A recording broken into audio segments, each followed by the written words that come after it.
Welcome to the first session of Malbim on Genesis with Dr. Rachel Slutsky. This is a three-part course that will look at three select narratives from Genesis and the work of an understudied parshan, Malbim.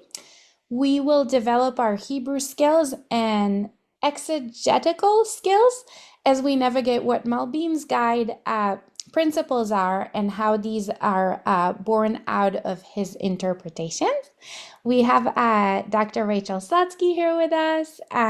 She's the Monsignor John Osterreicher, visiting assistant professor of Jewish studies and Jewish Christian relation in antiquity at Zeton Holy University. She completed her doctorate in ancient Judaism at Harvard University in May 2022. She's currently working on her first monograph, tentatively titled The Gentile Enigma, Divine Law and Identity in Early Judaism, based on her dissertation. And with that, I'll turn this to you, Dr. Slutsky. Okay, thank you so much. It's really nice to see all of you and learn with you on this Monday, the 1st of December.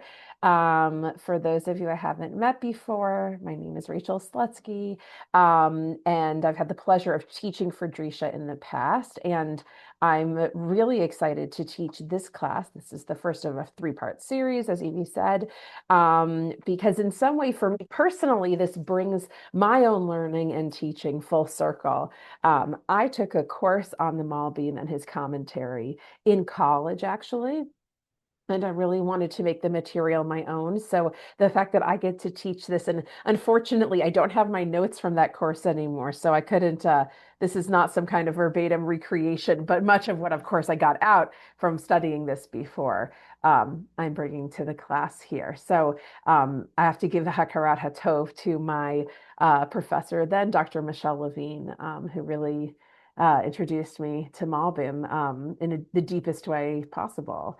I want to give a little overview of our plan for the next few classes, and then we're going to jump into the topic for today. Today, we're going to spend some time studying the idea in general of Parshanut HaMikra, biblical interpretation. What does it mean to interpret texts? What's the role of the interpreter writ large? Then we'll discuss the biographical background of Malbim himself. Who is this person? What does the acronym even stand for?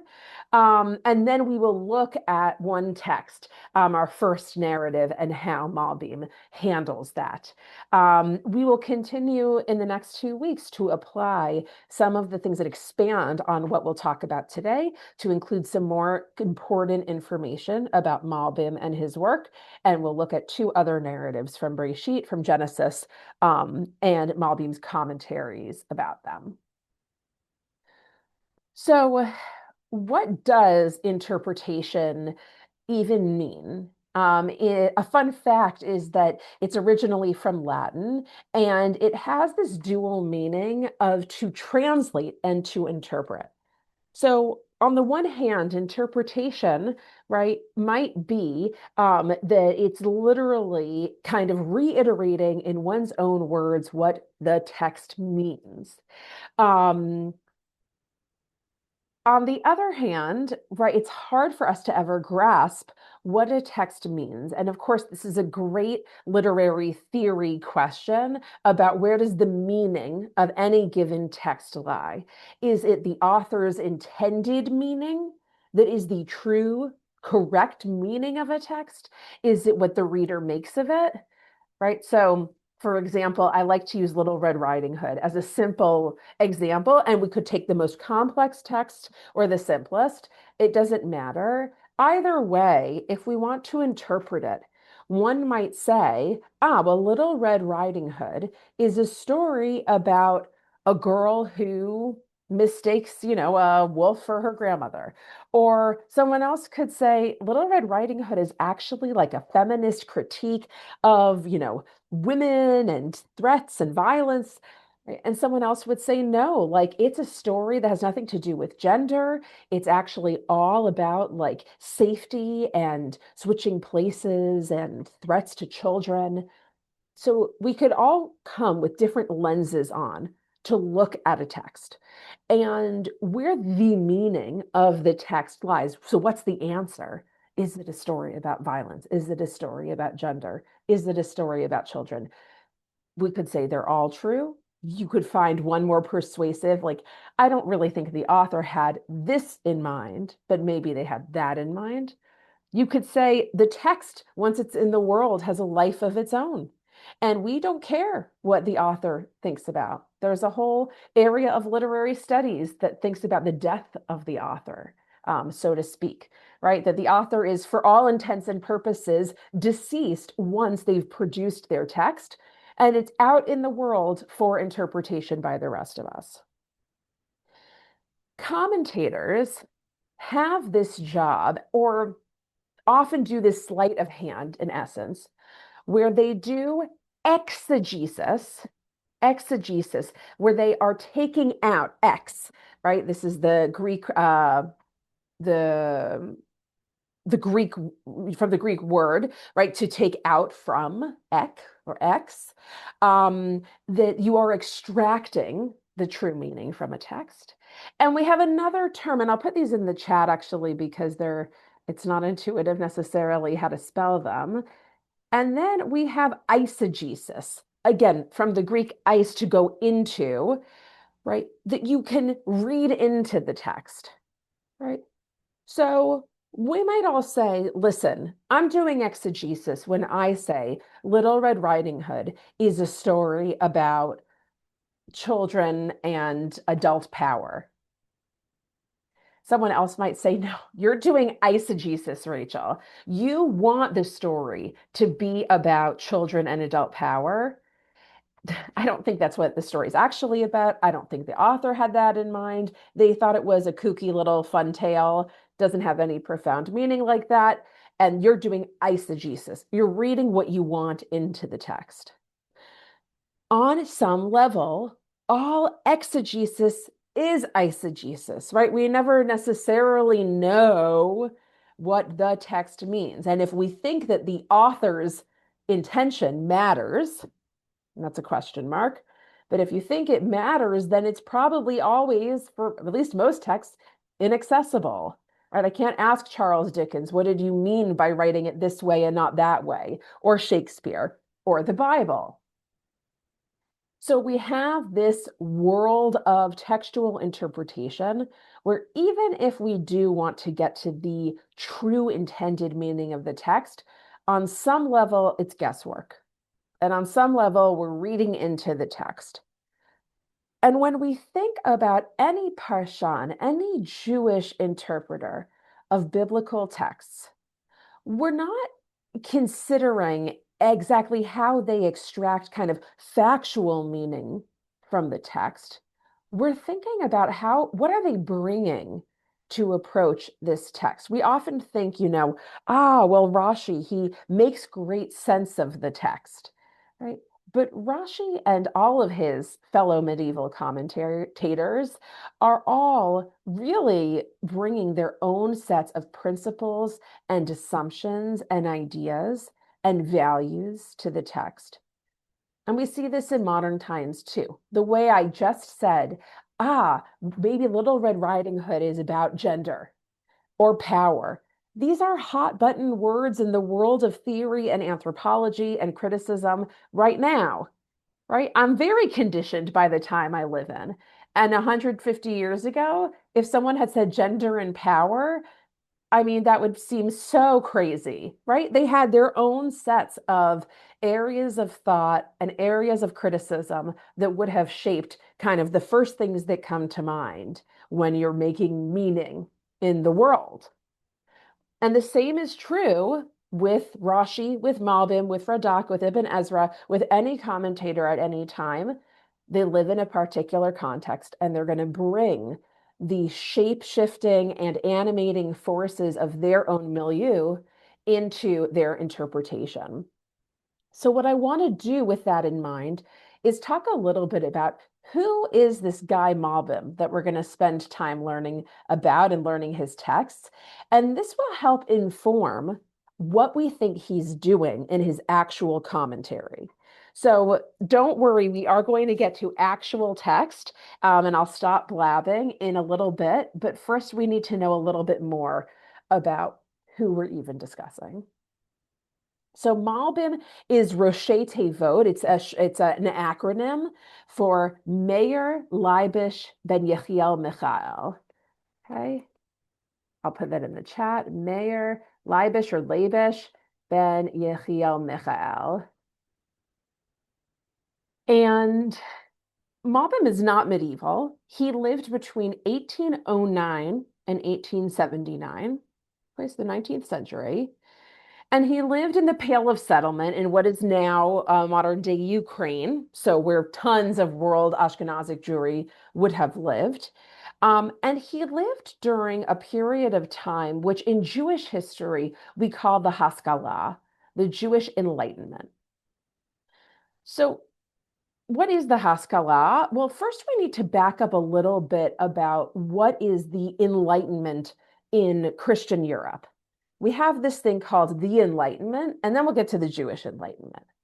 17th and 18th century Europe has this incredible proliferation of philosophical and scientific and cultural shifts that take place in the 17th and 18th centuries.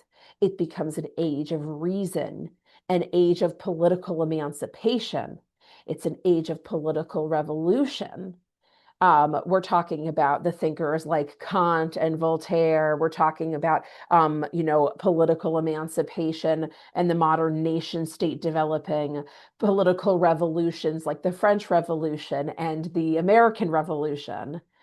We have an age of expansion and empire, right? The British and French empires colonizing the world. We have with this slave trades.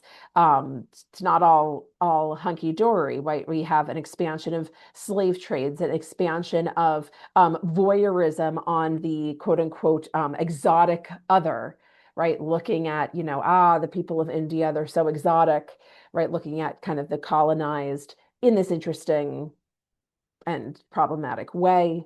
But it's an age of nationalism and self-determination. It's an age of religious upheaval. Europe has just had the Reformation in the 1500s and the Counter-Reformation. It's an age of incredible scientific discovery. It's in the very years of Malbim's life that Charles Darwin will produce his most remarkable works. It's an age of curiosity and the development of anthropology, right? This idea of studying human societies, which in part is born out of this exploration and this colonization of non-Western worlds. That also allows people to say, wow, I'm meeting groups of people so unlike myself. It's an age of fascination with human difference. Where do we come from? How are we the same and different? Why is your skin color different than mine? Why can't I speak to you in the same language? It's an age of linguistic study and development. All of this influences Jewish thought of the time as well. And we might think, for example, about Abraham Geiger. He is the great father of Reform Judaism. He lives almost precisely at the same time as Malbim did. His years are 1810 to 1874.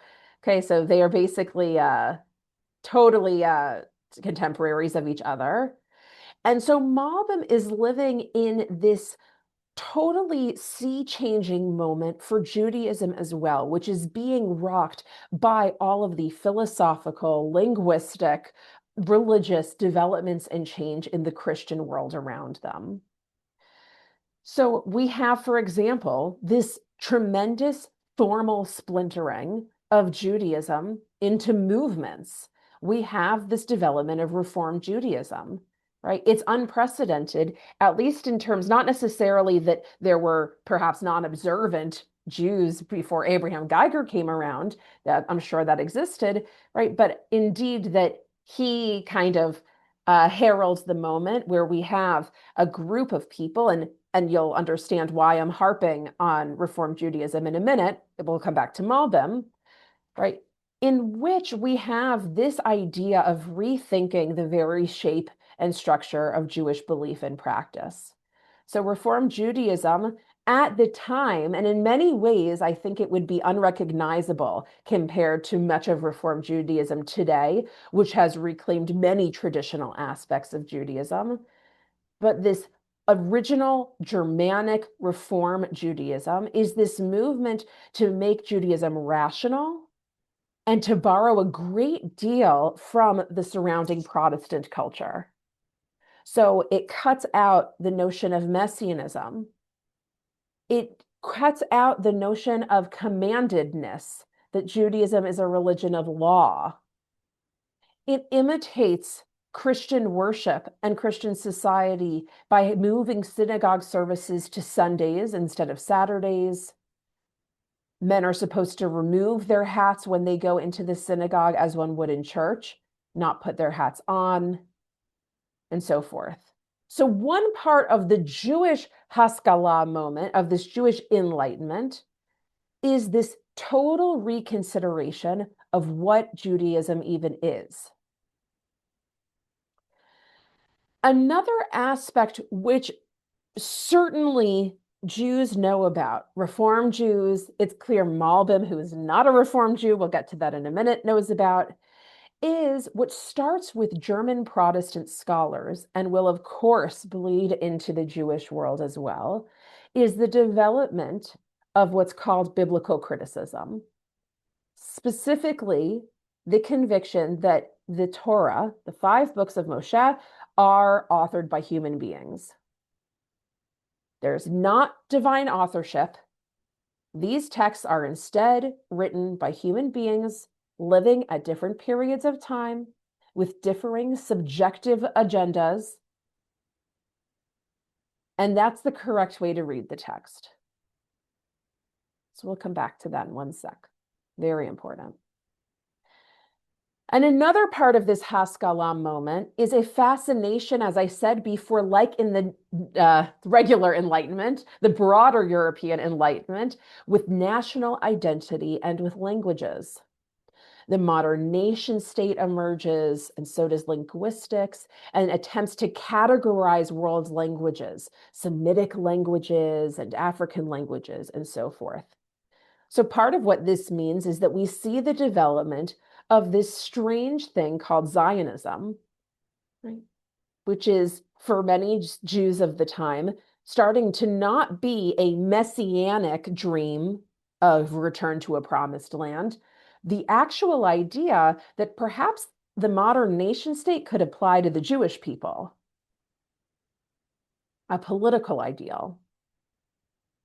And linguistically connected to this early Zionism is this interest in reviving, not just reviving, I would say, but really changing the essence of Hebrew, so that Hebrew is not, as it was for so long, the language of the Bible, the language of the Mishnah, of rabbinic texts, right? The language of commentary on these texts. But beyond the Beit Midrash, right, the houses of learning, you're speaking the lingua franca. Maybe you're speaking Judeo X, Y, and Z, right? Ladino and Yiddish and so forth. You have Jewish languages beyond Hebrew, of course, right? But this idea that perhaps there should be a national language. And with this comes a massive push by Jews of all stripes to create Hebrew texts. You have intensive study of Hebrew. You have Hebrew grammars being written. People who are really mastering all the nuances of this language. People producing Hebrew poetry, Hebrew publications like magazines and newspapers. This has never been done before. And so Malbim, Meir Leibish ben Yechiel Michael, he embodies the tensions of this moment. On the one hand, Malbim is a traditionalist. If you want to think what's the opposite of Abraham Geiger, think of Malbim. Malbim hates all of this reform stuff. He wants to make no compromises. He does not want to face modernity and think of Judaism as something that changes. He is thrown out of various Jewish communities who are religious but perhaps want to make modifications, who are considering changes to liturgy or practice or ritual. He is terrified of Reform Judaism. He is disgusted by this idea of biblical criticism, the idea that the Torah is written by human beings, right? He sees that as complete apikorsut, that is complete heresy. And we're going to see, this is important, that one of his main interpretive principles, this will loom large today in the text we look at, is he wants to prove that the Torah is divine. This text is unlike human writing. It is written by God. He wants to prove the writing of the Torah is divine. On the other hand, Malbim is not simply a man who rejects everything of his moment. Malbim is enamored with this revival of Hebrew. In that sense, he's very much a Haskalah Jew living in the Enlightenment. He loves the Hebrew language. He loves Hebrew grammar. He will go on to publish extensively. He publishes a commentary on all of Tanakh, except for two books. And I don't know the reason, if it's that he died before he finished or what. He never wrote a commentary to Eicha or Kohelet, to Lamentations or Ecclesiastes, but he wrote a commentary to all other books of Tanakh. He wrote Beor Hamilot, which is a grammatical dictionary concerning many words and phrases from different parts of Tanakh. And he wrote Ayelet HaShachar, a work about rabbinic principles of interpretation. When you open Ayelet HaShachar, you could be fooled into thinking it's just a grammar book. It is so brainy about, this form of this noun only occurs in these three instances. And when you conjugate it, when you decline it this way and that way, this happens. He's such a grammarian. And so another part of Malbim's exegetical program, by which I mean interpretive program, his goals, is to demonstrate the Torah is a divine text through its use of language, through its use of grammar and syntax. He thinks the profundity that's found on the level of its very words is something unlike what a normal human could write. And he's going to show you, right? That's his goal. He's going to show you.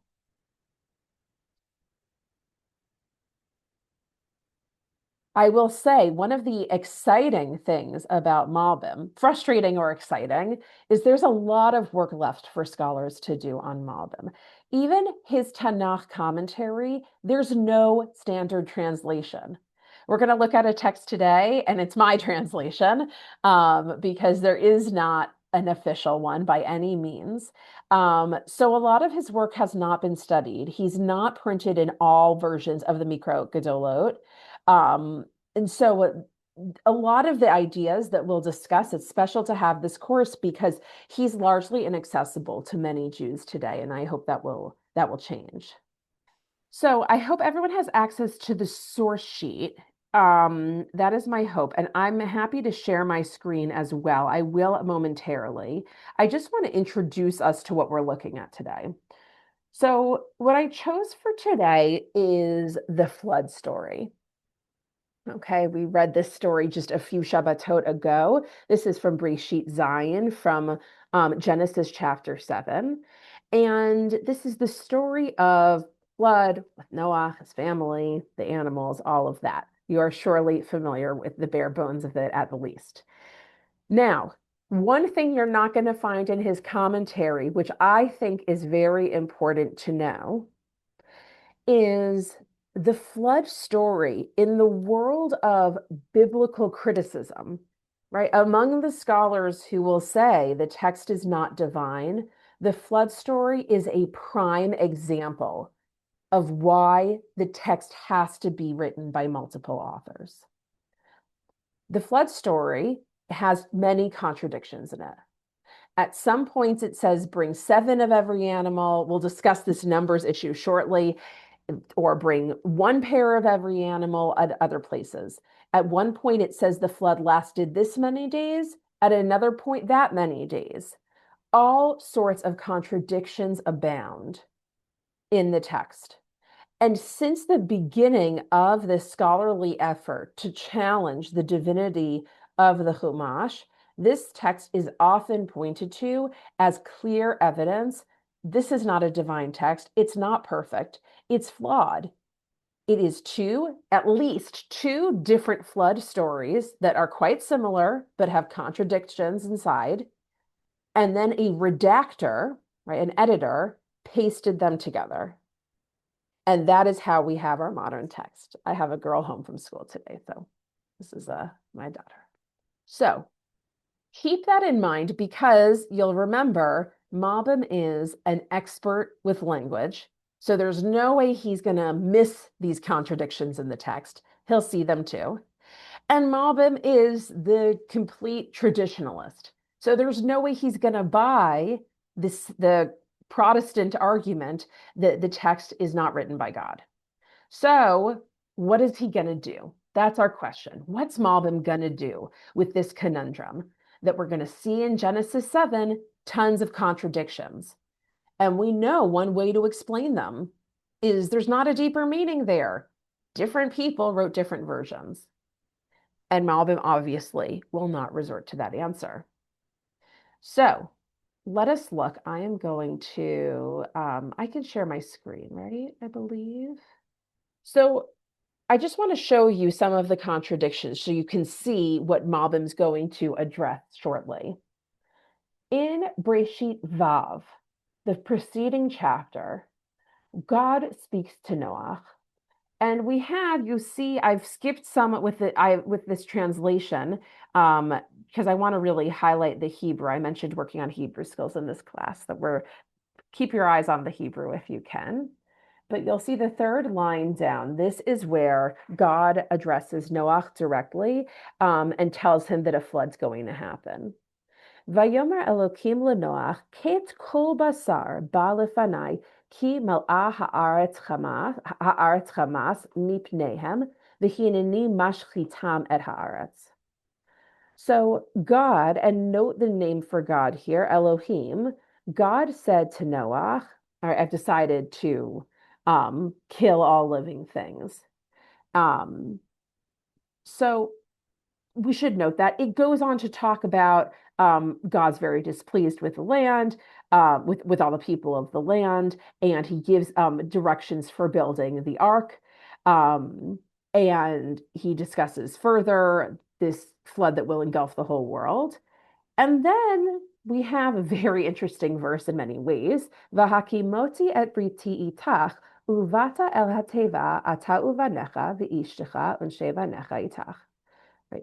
That he says that I'm going to establish my covenant with you. We often think the first time a covenant is talked about between Hashem and someone else is with Abraham. It is not. It is first with Noah. And it seems part of this covenant is that Noah won't be destroyed. And it says that Noah should bring into the teva himself and his sons and his wife and the wives of his sons. The next line is quite interesting. Umikol hachai, mikol basar, shnai, mikol tavi el hateva, lachayot itach, zachar nekeva yiyu. So then Hashem says, from all living things, bring 2 of them. Zachar unekeva. One should be female, one should be male. Okay. And that's how we have the classical understanding that it's 2 by 2, all the songs, right? All the images, all the games, right? You have a male and a female of every living animal. Now we turn to Breshit Zion, and we have 2 verses here that are very important to Malbim and important to the Bible critics who will say this proves human beings wrote this text. What happens here in the next chapter? Vayomer Hashem leNoach. Notice this name for God. This is the tetragrammaton, this 4-letter name, the Yud He and Vav He. Vayomar Hashem lenoach, bo ata v'chol beitcha el hateva, ki otcha ra'iti tzadik lefanai b'dor hazeh. We have this reiteration from the past chapter where God says again, bring your whole family into the teva, right, into the ark. For I've seen that you are a righteous person before me in this generation. Next line. מכל הבהמה הטהורה תיקח לך שבעה שבעה איש ואשתו, ומן הבהמה אשר לא טהורה היא שניים איש ואשתו. From all pure animals, for lack of a better term, right? For all pure animals, take shiv'a shiv'a, ish ve'ishto. So it seems to be shiv'a shiv'a, ish ve'ishto means 7 pairs. Okay, now people argue over this. What do the numbers actually mean? But I think, and we'll see how Malbim understands it, as 7 pairs, male and female. And from the non-tehora behema, from the impure animals, take shnayim. You take 1 pair, male and female. So this is a contradiction, right? We have in Perek Vav, Hashem said, take 1 pair of every animal. There's no distinction among animals. And here, God says something different. Take 7 pairs of the, some people say kosher ones. The language here is strange, but of the pure animals, and then take only 1 pair of the others. So Malbim will address this issue. Now, Malbim is a very nice commentator, very different from Rashi, right? Where we have a whole, what's bothering Rashi approach, right? Where you have to decode what is the question the commentator is trying to answer. Malbim will always begin at every chapter of Tanakh that he's commenting on with a list of his questions. Very interesting. So he's going to begin with his list of questions, his she'elot, and I have bolded the ones that are of interest to us. They're all really interesting, but time is very limited. So I want to just point out some main points here. Okay. He says, Po amar sheyikach min habehema hatorah shiv'a shiv'a umin habehema asher lo tehorah shnayim shnayim. Shepiresh zayin zugot min hatorah ushne zugot min hatme'ah. Very interesting. So Malbim says, here's the contradiction, right? One in Perek Zayin, it says take 7 and take 2 of the non-tahor animals. And by this, he means 7 pairs and 2 pairs. Interesting. Okay, people have different counts, right? Is it 2 pairs when it says shnayim shnayim, or is it means 2 beings, male and female? He says 2 pairs. Okay, fine. So he proves his math. Kikmo b'mispar shiv'a hem zayin zugot ken mispar shnayim hem zugot b'echrech. So he thinks, okay, if we know that there are 7 pairs, it must be when it says 2. It means 2 pairs, not just 2 animals. So 4 in total.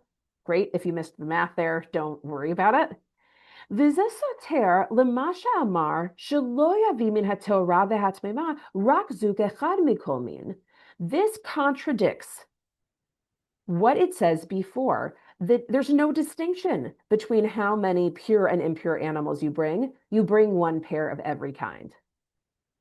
וכן אמר אחר כך והבאים זכר ונקבה שהוא רק זוג אחד. Right? When it says to have zachar nekeva, it emphasizes it's just 1 pair. ומה שאמר המפרש שהיו זין זוגות מן התורה להקריב קורבן, לא ניישב בזה עדיין הסתירה, שיש בטמאים גופייהו, שתחילה אמר שלא ייקח מן הטמאים רק זוג אחד, ואחר כך אמר לו שייקח 2 זוגות. He basically says what that commentator says, which is, if you open up Rashi says, of course, he had to bring extra of the kosher animals because he was going to give some of them as korbanot. That's why Hashem wanted him to have more than just 1 pair of the behemah tehorah. He says, don't consider that right now. that does not answer, Rashi does not take up the question of this contradiction between the two prakim, between the two chapters. Okay, so Rashi's not interested in this contradiction. Malbim's very interested, both because even on the face of it, you don't need people saying that the Bible is written by human beings to say, I'm troubled by why Perek Vav and Perek Zayin contradict themselves. But he also is very concerned because this is evidence for the Bible critics that this must mean the Torah is not authored by God. So he says this is still a contradiction. It's very, very upsetting. Okay. And essentially, we don't have this resolved. He goes on to some additional questions, and he's very concerned about all of these contradictions. And so this is what he writes. Now, he begins, I mentioned before the two names of God that are used, right? In Perek Vav, we see the name Elohim, that God spoke, right? With Elohim, God says to Noah, bring one pair of every animal. And you'll remember it's Hashem with the tetragrammaton, the four-letter name of God, okay, that speaks to Noah in Perek Zayin. And in that case, in Perek Zayin, then Hashem distinguishes, bring 7 pairs of the tahor animals and 2 pairs, of the tameh animals. Okay, so remember, he's a very close reader. He believes the text is divine. He wants to prove that. He wants to reconcile the contradictions. Ata yisaper masha amar Hashem lenoach zayin yamim kodem hamabul. Okay, so now the text is going to tell us what Hashem said to Noach 7 days prior to the Mabul. V'hine dibur ze ein me'inyan dibur hakodem. Right, this speaking is not the same speaking or language as we saw before. Shebedibur hakodem nizkar Shem Elohim. Right, in the last parak we saw the name Elohim. Ubedibur hazeh nizkar Shem Hoyeh. Right, the tetragrammaton, the 4-letter name of God. Shedibur hakodem haya mitzad shehu Elohim boreh haolam.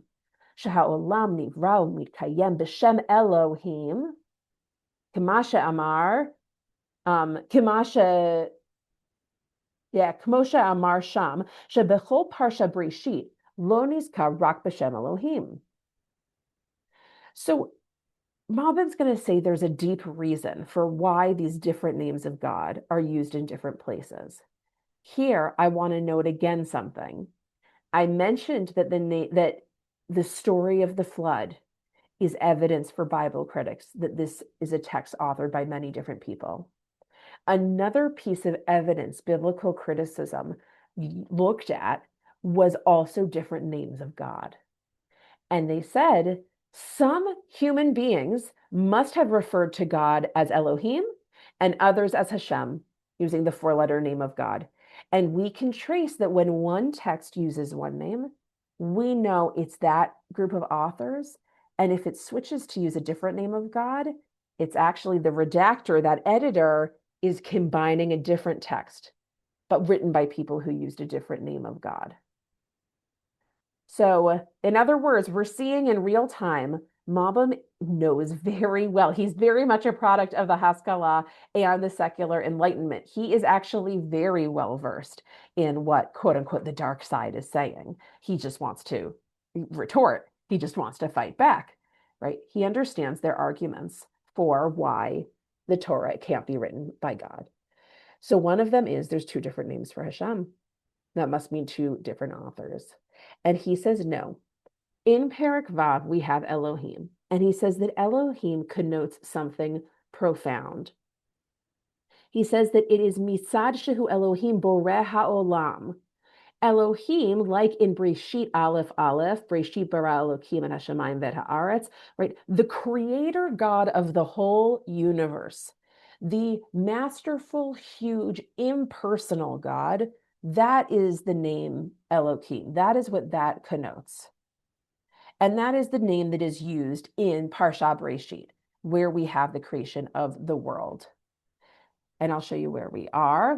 He continues with what that means. והוא אשר השגיח עתה שבבוא המבול לא יחסר מין אחד מן המציאות, וציווה לו שייקח זוג אחד מכל מין להחיות. Okay?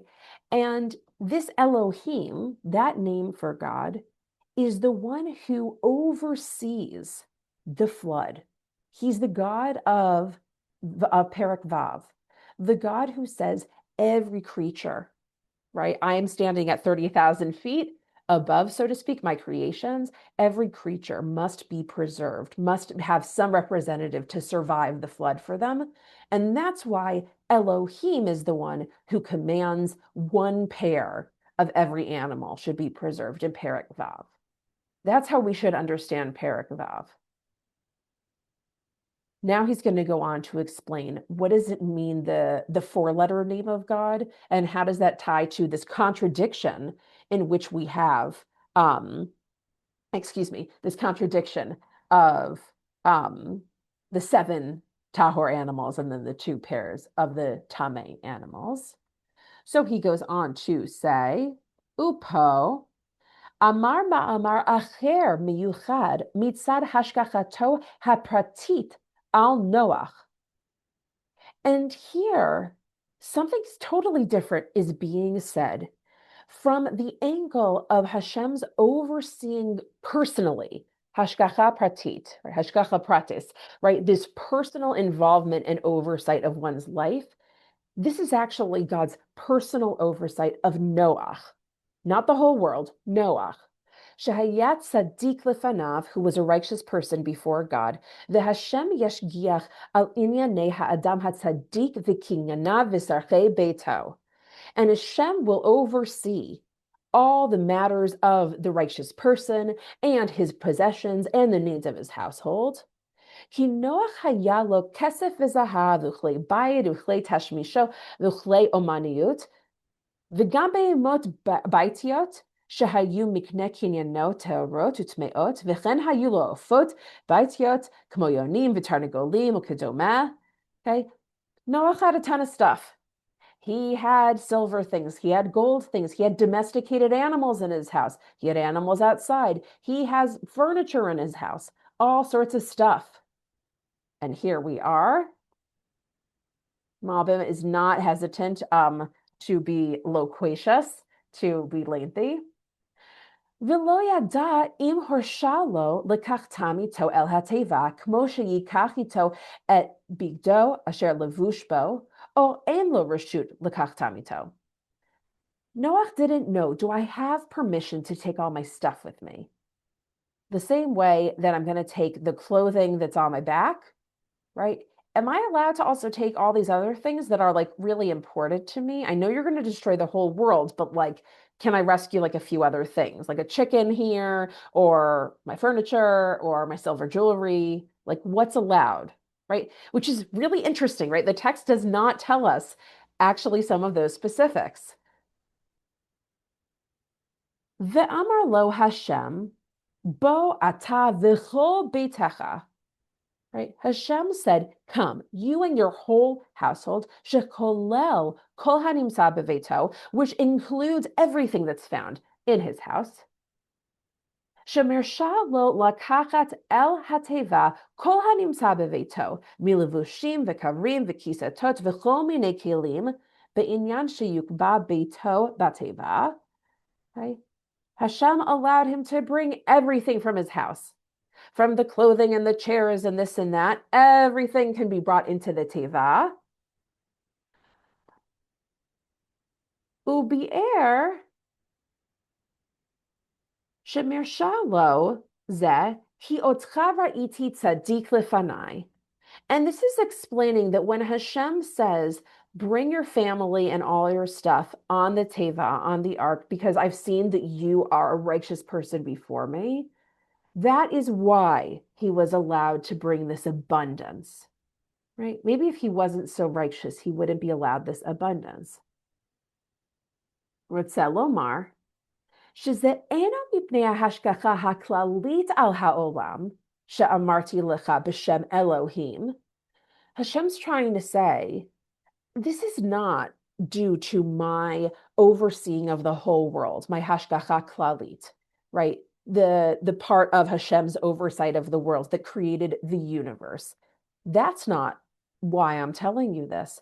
Rak mitzad tzidko haprati v'hashgachat Hashem b'shem hahoyeh al beito v'kinyano. No, this is the personal God who has specific personal involvement and oversight in the life of a single person, in this case, the righteous Sadiq Noah, which uses that four-letter name for Hashem. It's that God that is actually the one who says, bring the abundance onto the teva. Okay. There's the more distant God that says, bring your family, and I need a representative pair of each animal. It's a more generic set of commands. And then there's this personal God who relates to the character of Noah, who knows him well as a tzaddik, and says, bring your whole household, your stuff, your clothing, the jewels, the artwork, whatever you want. Bring all of these animals. Okay. Now, if we had more time, when I initially put together this source sheet, I wanted us to do the next source, which is on Pasuk Bet in Perek Zion, the next verse, in which Malbim goes even deeper to try and figure out why 7. Fine. So really in this text, Noach is allowed to like bring extra animals, but why 7? Really trying to address that contradiction more deeply. And after I started to prepare that, I said, there ain't no way we're going to have enough time. I want to wrap this back up and leave time for questions. I'd rather we have a few extra minutes than go over. And that text is as long, if not longer than this. If any of you are interested for the next comment Malbim makes, I'm very happy to send you that. Okay. And actually, it's important. I always want to put my email in the chat. You can always reach out to me as well with questions. So please do. But in the meantime, yeah, I still wanted to punch out Julius Wellhausen. Yes, I definitely. I want to wrap this back up together about what we've covered and then introduce for 1 second what we'll touch on next week and then open the floor for questions. So what we've seen is Malbim is both very much a product of his time and a resistor of his time. He is the Enlightenment par excellence grammarian who's reviving Hebrew and writing Hebrew grammars. And he's also the one who is saying none of this assimilation, none of Reform Judaism, none of this biblical criticism, it's all terrible, it's all heresy. Like in the starkest terms, he thinks it is simply bad. And he uses his commentary as a way to try and elevate the sophistication, using these human linguistic tools to elevate the sophistication and point out the sophistication of the text to the extent that he's saying this is a text only God could write. Humans are great enough to interpret it, they're not great enough to write it. And we see his principles coming to roost here. And we also see his knowledge of the surrounding scholarly milieu around him, specifically with the flood story. He knows that different names for God, that's evidence for Bible critics that the Torah is not divine. He knows the flood story and all its many contradictions, also evidence that the Bible is not divine. And he's going to use both of those to try and say, no, the text is so amazing and so deep and so rich that the contradictions actually just show there's a deeper layer of things going on. So it's not that the two names for God are two different authors. The two different names connote two different orientations towards humanity, two types of hashgacha. One is hashgacha klalit, right? This overarching oversight of the universe that creates the world. And then there's the hashgacha pratit, the private oversight and involvement and observation of the individual. And thus, with that actually comes this richer, more permissive attitude that allows Noach to take an abundance of animals and objects into the teva, which starts Malbim's dealing with the difference in numbers, the shiv'ah zugot versus just one pair of every animal. Next time, we will think more about this sophisticated way of reading when it comes to an explicitly poetic text. So we'll look at some poetic verses in Breshit, and we'll talk about how Malbim deals with poetry, and how he is rebutting other claims about human ways of writing. So I'll stop here. It is so lovely learning with all of you, and I would welcome questions, comments. If anything's in the chat, I can take a look. So yeah, we have one question in the chat so far from Deborah. Do you see it, or do you want me to read it out? No, can you? Oh, does he Yeah, discuss how Noach knew what Tahor? Oh, you mean Tahor meant? yeah. That is a great question. Does he discuss how Noach knew what Tahor meant? I do not. No, I don't think so. I will double check again. I don't think so. It is the first time it appears in the Tanakh. Yeah, This is the very initial. strange word. But I'm gonna make a note and I'll look after and I'll come back next. Okay, because that always fascinates me. Totally. Does It Malbim. seems like it's a given, and I'm trying to figure out like why would Noah be familiar with that? Totally. And I'll tell you one more thing, though, which is interesting, which makes me wonder if it's possible somewhere Malbim deals with that, is that is another indication for scholars that this is another piece of human authorship. It's totally anachronistic. Right, Noah can't know about kashrut. This must be a text that's authored by priests thousands of years, hundreds of years right, later, right. That 2,000 would years be later. ammunition. Right. Exactly. So very good. I'm gonna look into that. That's great. Thank you. Yes, Sarah. So I'm a big fan of the different authors, and I even have my uh, Torah marked up over who the authors are. So the Tahor is actually the J text, which is the oldest one. So it's not the priestly text that says Tahor, it's the J text. Um, Also, he says, Malbim says that in Breshit, that Adonai, the Yod He Vav He, is never used, but that's not true. In chapter 2, it starts with Adonai.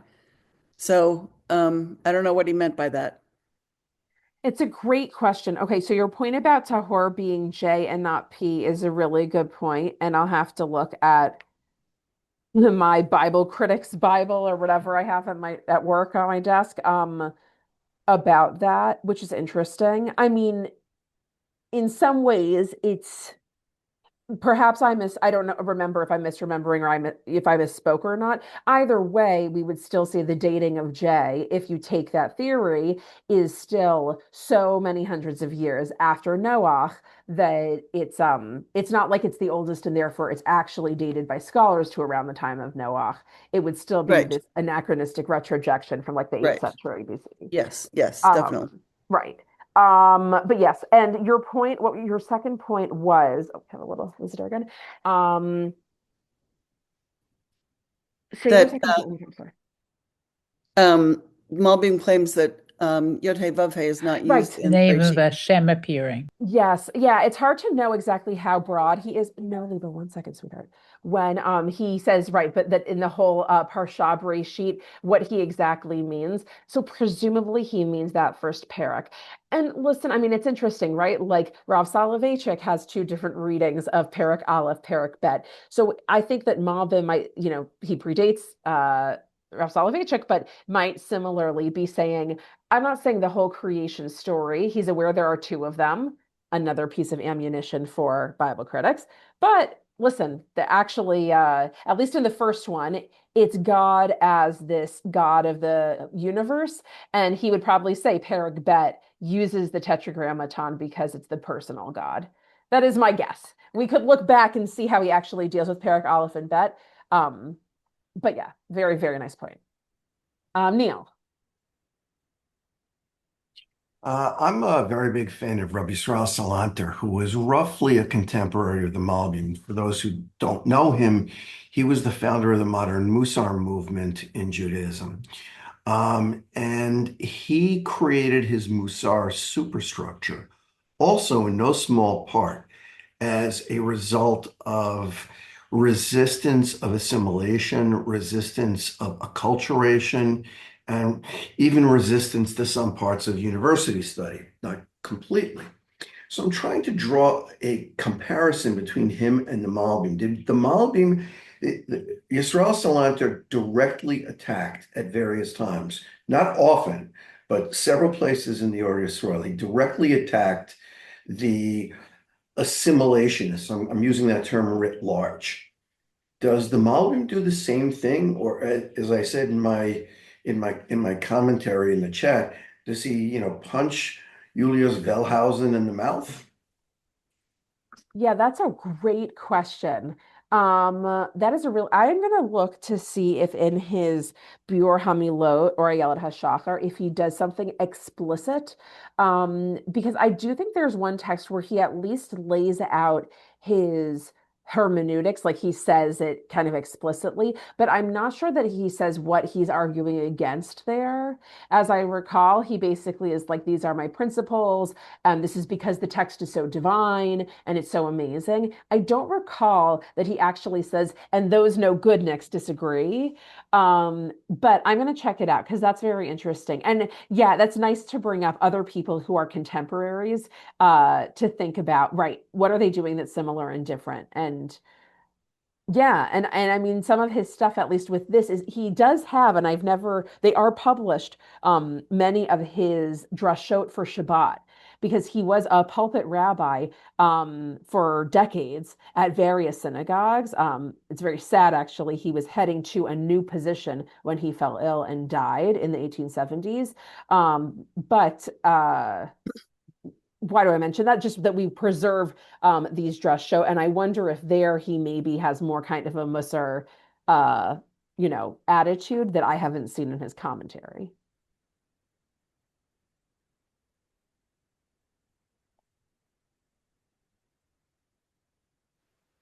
Maybe he doesn't interact with Wellhausen because Wellhausen was Christian. So he's like, what do I care what these people say about the Bible?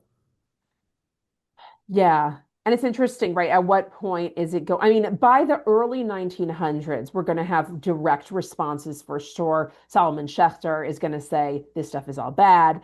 So, right. I think it's definitely bleeding in at some point to the Jewish community. Right. And whether he wants to like besmirch, a holy commentary with the name of people he thinks are heretics, right. Why is he perhaps opaque on that? It might be an interesting question.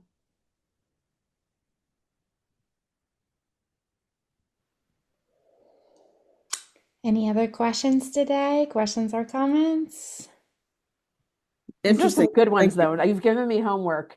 Um, this is Isn't it excellent. supposed to be the other way around? Yeah, seriously, I didn't know what I was getting into. Uh, this Thank is you. great. Thank you so much. I really look forward to learning with all of you next week. Me too.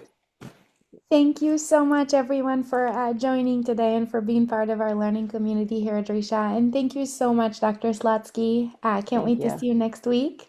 Sounds great. Just want to highlight an upcoming lecture on December 7th. We have Rabbanit Yael Shimoni who will be giving the 2025 Bomb Memorial Lecture on the topic of the hidden lights, Hanukkah and the teachings of Sefat Emet. As always, you can register at drisha.org/classes. And yeah, we'll see you next week. Lehitraot.